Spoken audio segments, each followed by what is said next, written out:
So Hegseth this morning, I had him on in the background. I was finishing up my makeup and getting ready for the show. Some notes. His note to, the country, to reporters: America is winning, though he said we will take the time we need to make sure we succeed. So a little mixed messaging there, but he had good news. He was saying that the U.S. has total control over Iranian skies, complete 100%. He said we've taken control of their water waves. The Navy is in the sea. He said that the U.S. is prepared to spend as much time as it needs to fly over to find and identify these Iran's military industrial base. All the all the missiles, any nuclear capabilities. They're going to go after it. And he also identified going after leaders and military leaders. So that gets to the question of regime change. I'm going to get there in a minute. But the other piece of good news he had was that General Kane actually said that Iran does not basically have the capacity to hit back at us the way they did the first day. They said that theater ballistic missiles shot down, or shots that were fired, are down 80% since the first day. That one-way drone attacks are down 70%. So basically, they laid out this argument that, okay, Iran had a plan on day one. They executed it, and some of the missiles got through, and it was not good, and we lost some service members. But now they don't have a plan anymore, and we're in a good position, is what they were sort of arguing. So I just want to start there because the strategy is coming into focus. And while the administration says this is not regime change, it is starting to look like it. I mean, the Wall Street Journal is reporting that Israel wants regime change. They're taking out the Iranian police that killed protesters.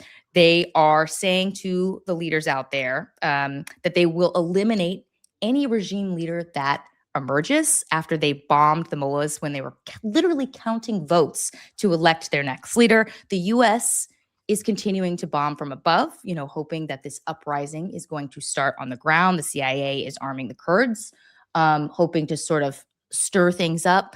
Sean, this is regime change, right? I mean, if it walks like a duck and cracks like a duck. I said this yesterday. Remember, one can be the result of another. In other words, stopping them from having a nuclear weapon and preventing the threats that they impose on the U.S. and throughout the world can ultimately, if you look at Venezuela, right, even some of the folks in the media will say that wasn't regime change. Delcy Rodriguez was part of the administration. I think the message that Kane and Hegseth, well, more in particular, the Secretary of State and the president have sent is, if you raise your hand and you want to be part of the solution, you won't get killed and you can stay. I think that's to some degree maybe what they were hoping for. And therefore, technically, that wouldn't be regime change. But I think regime change will be a result of what happens because no one in the current ecosystem, except for perhaps like Ohani, like there's a couple of folks that potentially could step up, but I think regime change will ultimately be part of this effort. I don't think it was the ultimate goal from the jump, though. Yeah, because literally they're saying, the president has said in various, not press conferences, but when reporters come into the Oval Office, he said, we identified people that could take over. Now they're all dead. Then the third rung of people that we identified is all dead. The Israelis are saying, we're going to take out anybody who emerges from the regime. So what else is going to happen? Dan, what do you make of this? Can the U.S. do this with Israel just with sort of air capabilities, at least on the U.S. side? We're not talking about boots on the ground right now. We're talking about basically bombing them into a new government or a transition here. Can I think it is fascinating because I think part of the administration struggles is, and I don't say this as like a snarky attack, is there's just been such a lack of transparency and clarity on both why we went in when we did and then what the end game is to get out. Right. And so it's like drip and drab and drip and drab. Look, we tried this in the Balkans. At the end of the day, you didn't hear Hegseth talking about we've got 80% of the nuclear capability knocked out and there's 20% left and we're trying to get it. And this is where we're still going to try to tidy up with the ballistic missiles. No, the whole thing is about clearing everything out for regime change on the ground. Our CIA boots are on the ground right now, as are the Mossad boots on the ground right now. So the question is, in a country that's bigger than Texas with 90 million people, we not only have to identify people who will rise up, but we have to arm them, folks. Like, they need guns, they need missiles, they need things, because ultimately the local police, the intelligence services, it's being reported that the text messages are going out to people in Iran. Do not cooperate.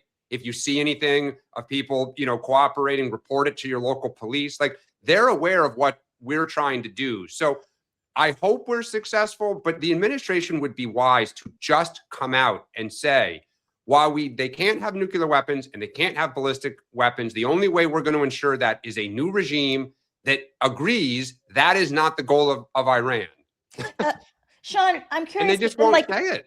Sean, I've said this yesterday. Like, I'm not an expert on the region here, but like, do we know? Okay, so we're working with the Kurds, right? Like, even if they're successful, like, do they have a good relationship with other Iranians who had been oppressed, or like, are they working on making sure that they have, a group that represents the vast majority of Iranians, not just the Kurds? Like, what does it look like? Because I still don't see who is going to come rise up here. Like, who is it? Are they still looking for a person? Are they still looking for a group? Like, the Kurds in and of it themselves, they can't do this alone, right?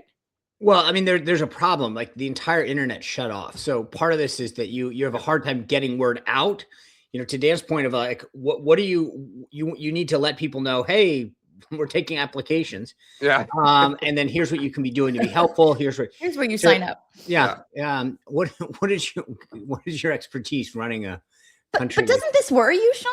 I mean, like, what's because it sure sounds like civil war may be coming. And I mean, look, I think one of the things that we have ensured, and this is the key part of this, is that if something bad were to happen, there are no capabilities there that threaten us. That's clearly what they're making sure is that, okay, sure, if it evolves into that the last thing you want to do is leave stuff for them to play with. Yeah. So I feel like that priority wise, it's that I have a feeling somebody will step up, because there are people within sort of the IRGC world that have been more sympathetic in the past. And I have a feeling between the CIA and the State Department or whatever, that there are people that, and it is also in their interest right now to cut a deal. Yeah, but if they raise their hand, Israel's going to shoot them. No. That's the paranoia they want to create. What they're trying to do is psychologically say, we know who you are. We know where you are. So if you don't cut a deal, we're going to keep killing you. Right. Guys. We'll kill you. What you hope is there's panic and they say, all right, that's it. And no more. We will cut a deal, stop the killing. And that's part of what the Mossad, and someone was explaining this to me, is like, they've so penetrated the Iranian regime that this idea that, as you say, when they're voting, they were killing. Right. In other words, we know exactly where you are. So you can keep playing the game and we'll keep killing you. That's so incredible. Like, yeah, right. So that's the idea, is to force somebody to say, hey, I actually kind of could play ball with these guys. I'd like to have power. I have a little bit of respect. Like the former crown prince and a bunch of these guys, I have a hard time seeing how that would ever play. Right. So and the president has said that too. He's very right. I mean, they're kind of like the Machado of Venezuela. It's like wrong time. So I do think I have a feeling in the next few days, because look, you recognize you may like there is a true sense of paranoia. Like, you turn on your cell phone, you're probably going. And so they are going to get somebody who says, I will play the game. I get it. I know what I'm doing it. And oh, by the way, I've seen the movie. I now know what happens if I step out of line.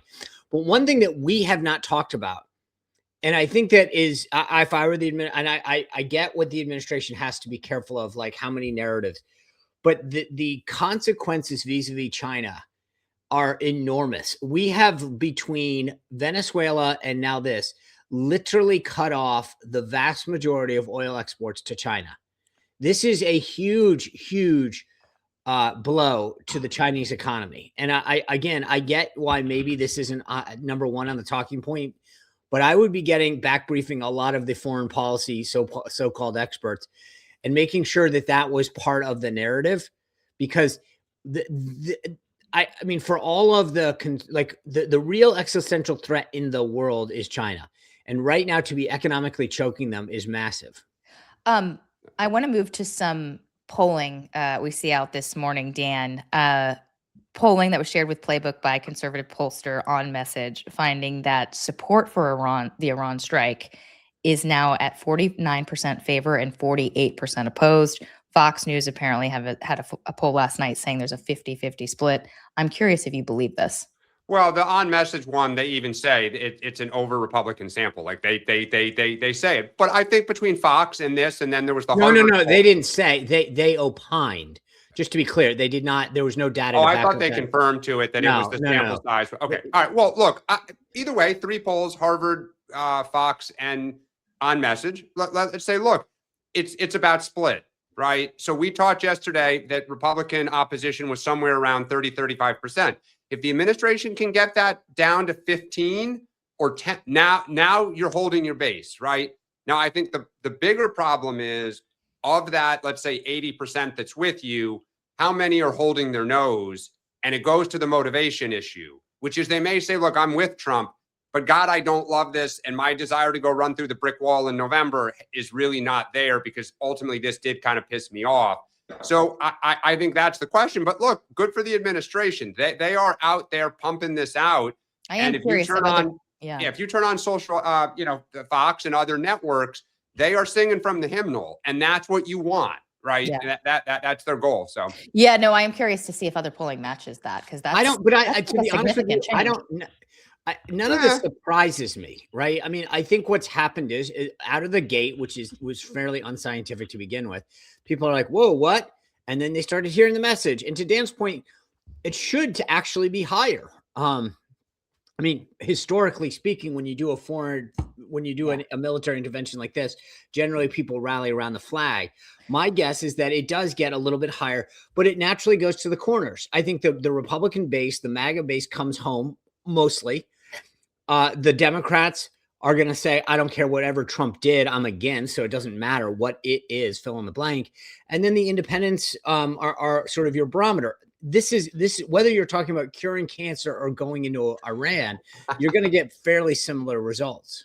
Someone here in the chat commented $3.59 a gallon gas is what I see. That brings me to a point I wanted to raise on this before we move to Congress. The president has announced that the U.S. Navy is going to be escorting oil tankers through the Strait of Hormuz. Like, Sean, do you think they're going to be able, is this going to be able to keep oil prices, gas prices down? Or at this point, do they just need to be prepared for prices spiking and just hope, by God, by next month, things are better?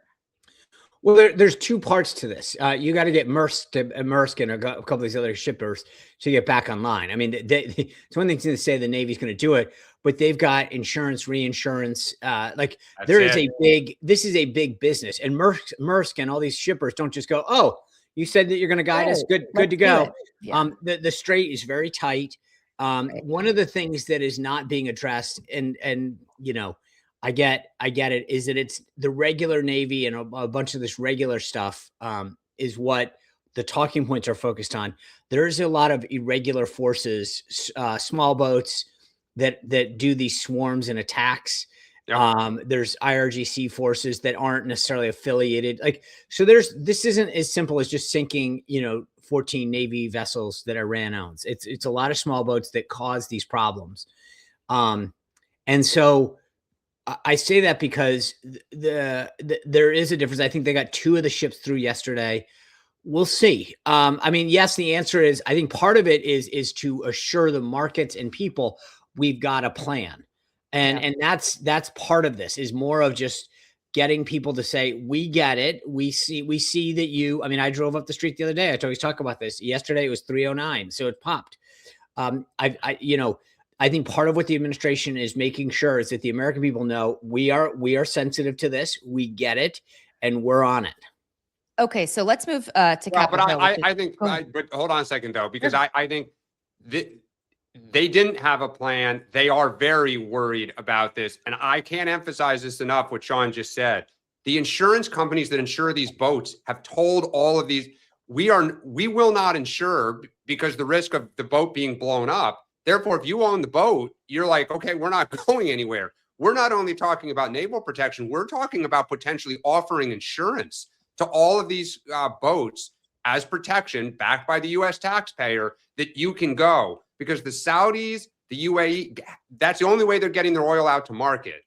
So I think, one, watch the strategic reserve. I know everyone mocked Biden for it, but I would not be surprised if we're still here in 2 weeks if Trump does not tap this. And this goes to, again, because we're going to talk about funding, how much are US taxpayers willing to bear as the bills start coming home?